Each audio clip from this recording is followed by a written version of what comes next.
Hello, my name is Suzy Elsworth-Heithcock. I am an artist.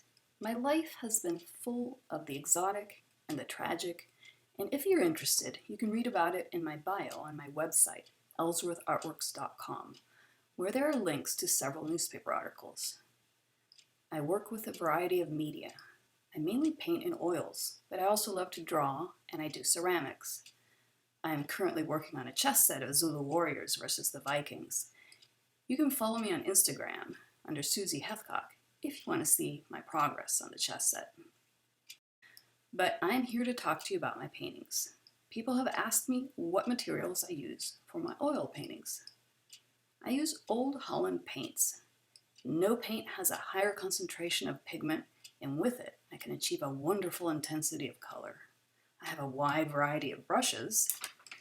I do favor the rosemary evergreen and Shiraz filberts and rounds for details. And to achieve the softer effects, I use fluffy, soft blending brushes like the Eclipse Double Thick Bright. These are so effective, I once had a gallery owner ask if I used an airbrush. I had to reassure him that no, indeed, I do it all by hand and brush and much labor.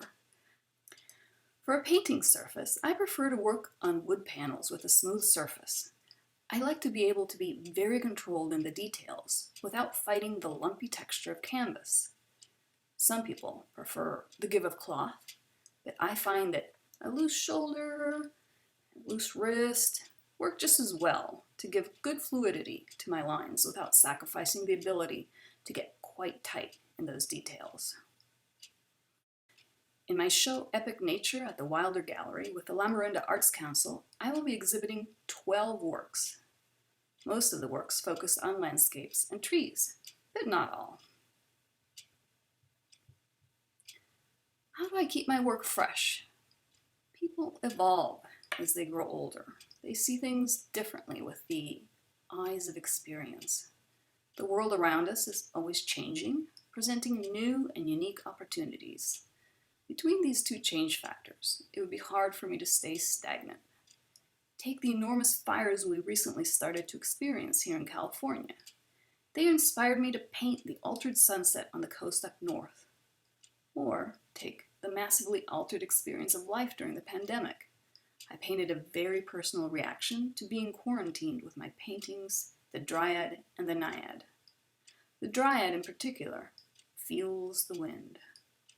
The companion piece, the Naiad, focuses on the feel of water as well as wind.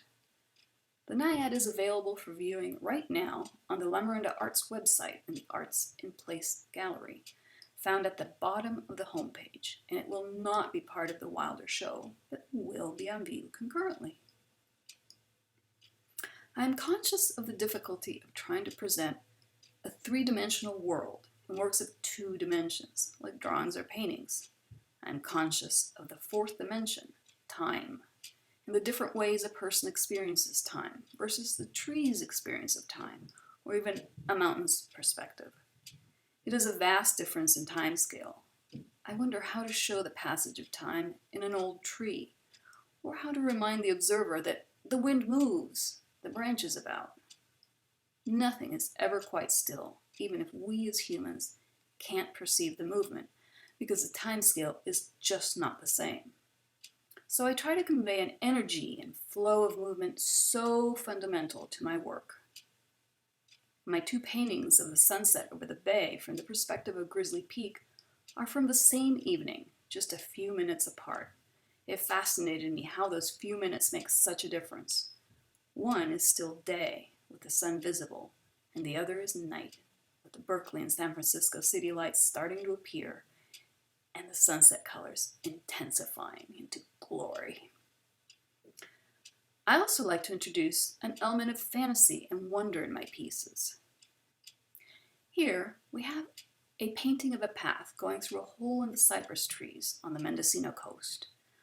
I want people to look at this and wonder if perhaps this is a hobbit hole. I called this painting the Rock Egg, with rock spelled R-O-C. I was struck by the perfect egg shape of one of the rocks and made a play on words to evoke the legends of the great rock bird. I painted a great heron in the scene to further this concept. Thank you for watching this video. I'd like to conclude with this last painting. I titled it, Follow Me, and with it, I invite you to follow me to my show, Epic Nature.